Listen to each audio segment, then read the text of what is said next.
Qarku i Korçës është përfshirë nga reshje bore dhe shiu në disa segmente rrugore të qarkut Korç si Libonik Rëmbec, Palas dhe Korç Voskopoj, reshjet e shiut kanë kaluar në dëbor, ndërsa strukturat janë në terren duke kryer pastrimin dhe kriposjen.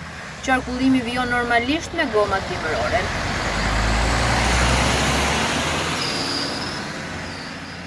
Në aksin Malish-Kufi Gramsh, reshjet e shiut gjatë natës kanë sjellë daljen e 2 përrenjve me inerte në rrugë, po punohet për pastrimin e plotë të segmentit, ndërsa reshjet e borës kanë nisur pa krijuar probleme deri më tani.